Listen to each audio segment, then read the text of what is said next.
Your Honor was on. Shout out to Bryan Cranston. He came on to promote that show, which I actually found wildly entertaining. I'll be able to hear you. Yep. It got a little silly. It got a lot silly if you watched it. It's the story of a son who hits a kid with his car, kills him, turns out to be the son of a mob boss. And so now his father, who was Bryan Cranston, is a judge. And he's got to try to hide the fact that his son killed this kid from the mob. Meanwhile, the other mobster's son is on trial. He presides over that case. It's like this wacky mix-up of mob death and you know, a dirty cop mixed with a dirty judge. So I guess right now I'll say spoiler alert if you still got to watch the last episode or you want to watch at all, just stop, you know, fast forward a couple minutes. But Adam Desiato Feits. I'm ready to call it. He's the dumbest character in TV history. He's the worst. I've mentioned to me before, and because you've always been like a little bit ahead of me as far as the show goes. I don't think he's that bad. He's not great. He's not great, but I don't think he's that bad.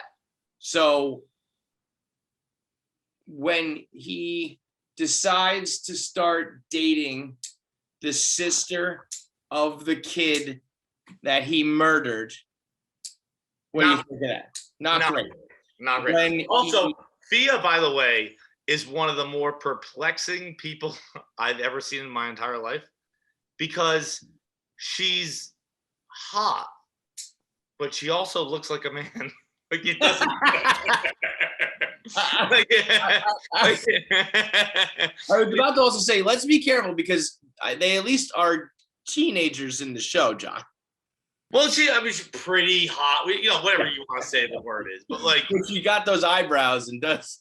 She looks exactly like her father, yet she's somehow attractive. Yeah, with the kind of like the yes. Yeah, that is a good call. It looks exactly like her mob boss father in the show. So he's fucking his teacher. He's dating the sister of the kid he murdered. He constantly shows up to the trial for no fucking reason. So spoiler alert here in the final episode, John. He goes to the trial and he like has another panic attack and he whips out his inhaler and starts using it. And the mob boss sees it and knows that there was an inhaler found at the scene. So now he knows that Adam did it. And he invites Adam to come to like their hotel to, you know, meet like his girlfriend's father or whatever. And then Kofi's brother shows up with a gun. And who's Kofi's brother? The fat kid with like the little fro. Oh, right. Okay. So Carlo gets off. The kid with the best idea in the entire world, by the way. The money laundering? The church thing? Yeah. What a genius 13-year-old. Right, that was his thing. He was smart and good at math, and he was going to be like a good part of the gang. So Carlo gets off for the murder of Kofi, which the whole trial, like, I don't know how he got off. That was another thing that bothered me. So in the big moment is that Carlo said, Kofi came in my jail cell, closed the door behind him, and that's when I was terrified for my life and needed to. You terrified?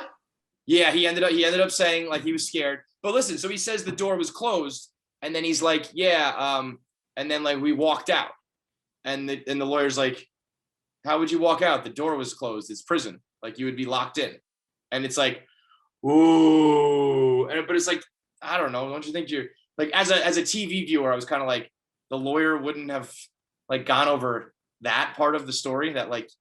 You were locked in a jail cell, but you just happened to walk out. Like the big like gotcha moment was that's like the big reveal. Yeah, it was like that was like where they had the case. But then so after they reveal that, he still gets off.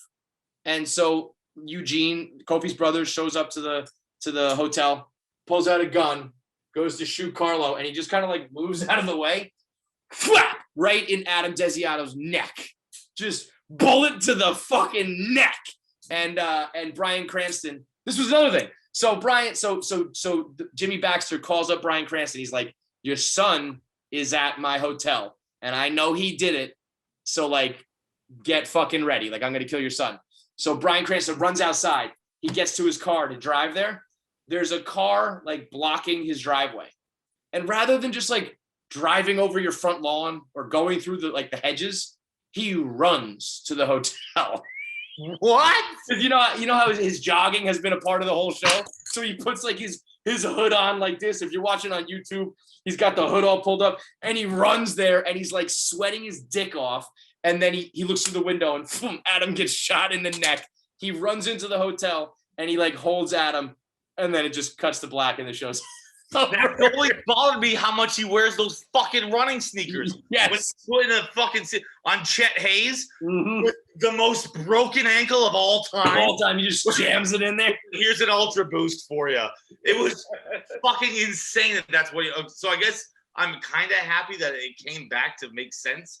But a it was little bit bananas that he was always wearing like running sneakers and always jogging, and like it was just so. I mean, in the end, episode 10, like his lawyer girlfriend, the detective, all put the pieces together and figure it out in a matter of like 5 minutes. They never go into in the second to last episode. They introduced that Robin was cheating on him. They never bring that up again. Right, with the black guy with the hat, right? He had the hat on the bed. Yeah, I guess. Yeah. Oh, I didn't even realize that. Yeah. All right. So they never fleshed that out. They also never flesh out that like why Robin got murdered, because she was taking pictures of like the gangbangers, and they said like she might have known, like all these loose ends, and then pow, the kid just gets shot in his neck. And I gotta say, I do hate that. Never comes up again. Never. The Robin cheating never comes up again. Like in that episode, they talk about it. There's one conversation where Bryan Cranston says something like, she did so much good in her life. One mistake doesn't mean she's a bad person. And he's saying that to Adam. And I think it's supposed to be like, you're not a bad person for killing that kid. it was bad. Same exact thing. Murder and cheating. Same thing. Right. Like same conversation. It was, I did enjoy it.